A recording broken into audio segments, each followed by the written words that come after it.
The 2013 NHL playoffs has come down to a battle between the Chicago Blackhawks and the Boston Bruins. But who do you root for when you've got skin in both sides of the game? I am here with Allain Roy, President and CEO of CMG Sports. So Al, as an agent who represents players on both teams, what's that like? How do you balance that? Well, you try to kind of detach yourself emotionally a little bit. I've always been a hockey fan my whole life, and it's fun to have players on both teams, and the game can't end up tied. So you root for your own players and kind of hope for the best for each individual. But as a company, we represent players in all 30 organizations in the NHL. So, deep down, yeah, is there one team I root for a little bit more than the other? Maybe, but I'm not going to tell you who. Well, so how does a Stanley Cup win affect your clients' pay as well as your own? Well, as far as the clients' pay, hockey is a little bit of a different animal compared to some other sports where the players make the crux of their money in the regular season.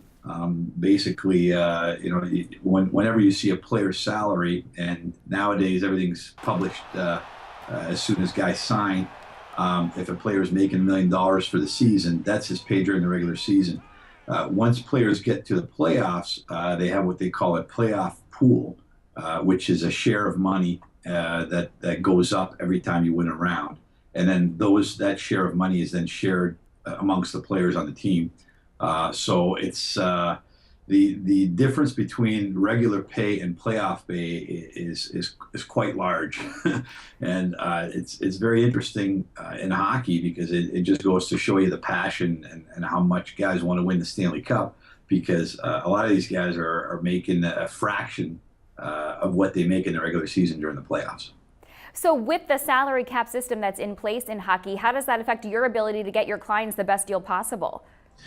The cap system, the last, obviously since 2005, we've had a cap system, and then this year was adjusted. I think if you look at player salaries in the last, 7 to 8 years, they've climbed back. The top end talent is still making quite a bit of money. The middle of the pack players are still making a good living, and then the guys who are playing towards the bottom of the lineup, the minimum salary has gone up every year.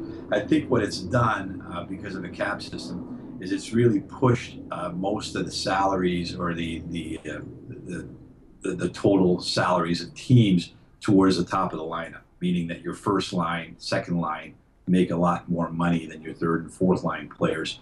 And same goes for the defensemen and the goalies. All right, well, Blackhawks won game one. Can you give us your prediction of who's going to win and in how many games? I think it's going to go 7. I'd probably give the edge a little bit to the Bruins, and I'm going to get in trouble with Sheldon Brookbank, who's one of my clients, for saying that. But I think if you look at both teams on paper, they're very solid across the board.